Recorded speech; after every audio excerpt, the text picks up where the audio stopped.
Hello and welcome. In this video I'm going to show you how to run EAT frameworks for the first time, and if you should so choose, how to register the tool.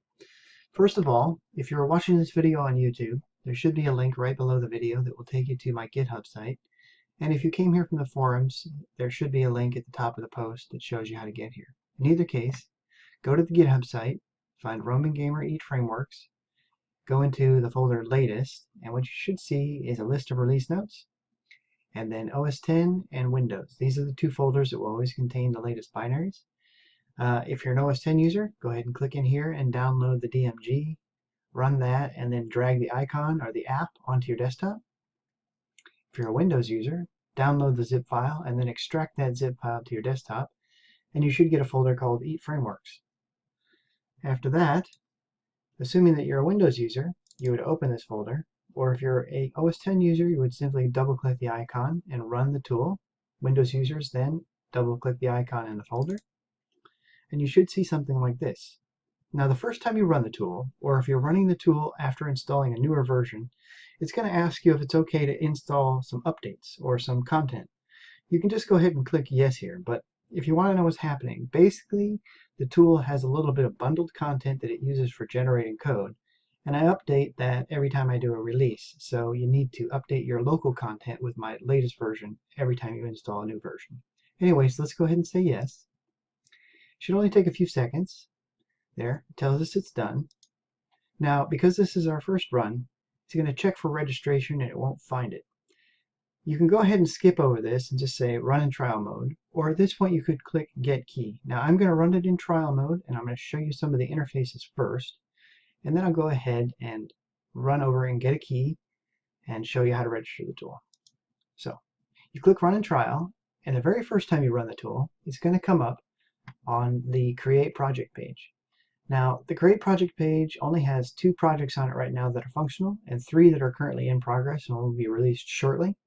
Over time, there'll be more project types. But just so you understand, there's starters, which are very simple projects. For example, the empty project, which generates just an empty framework that has the right plugin settings and add-ons and so forth.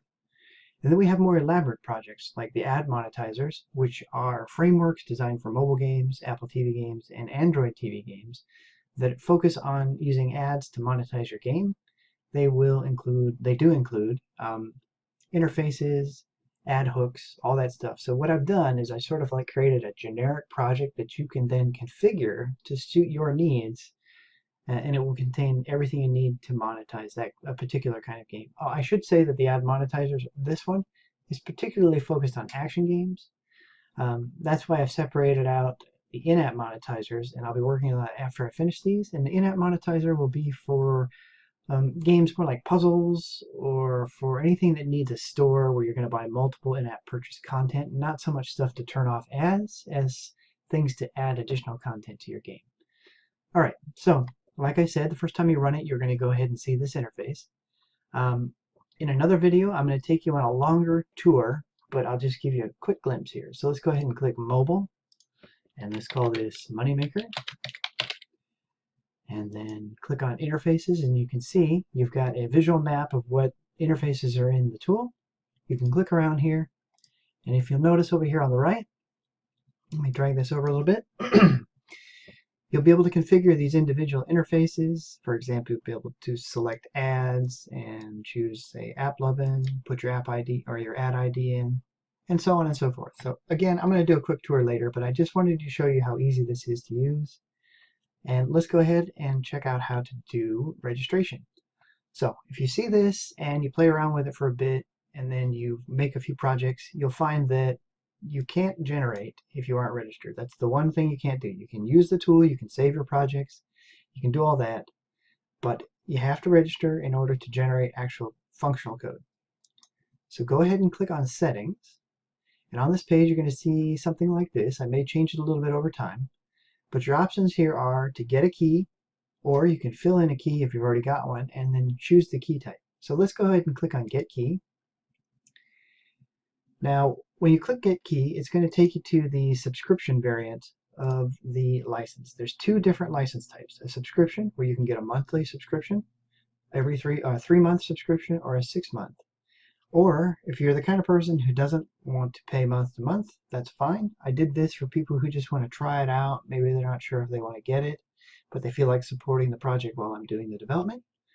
But if you're sure that you're going to want to use this, what you can also do is click on this link here, and that'll take you to the one-time purchase page. And on this page, you can pay a single price one time, and that'll be good for the life of this project up until the next variant. So what that means is when I make a major version change, which is probably not going to happen for about 6 months to a year at least, then there'll be a new license. But until then, this license will apply to all variations, all updates of the current project in its current state.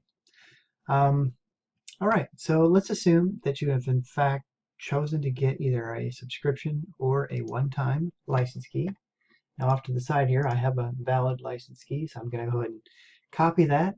When you buy your license key, you're going to get this an email, and in the email will be a long, probably about a 20 to 25 digit alphanumeric key with dashes in it. And so you're going to go ahead and copy that out of your email, click in the license field, and paste it in. And then if it was a one-time purchase, click one time. If it was a subscription, click subscription. Now mine is a one-time, so I'm going to click one time.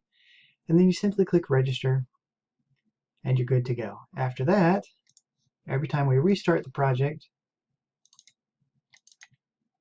it should be, if I don't click on the wrong thing here, should immediately check the license. And assuming that your license is still valid, the tool will start up and you'll be able to generate. And why don't we go ahead and do that? Let's click on generate. Give it about 10 seconds to generate the code. And it's going to ask us if we would like to see it. So let's go ahead and open the folder. And there we are. We have a fully generated project with interfaces, images, scripts, sound files, everything ready to go, ready to run.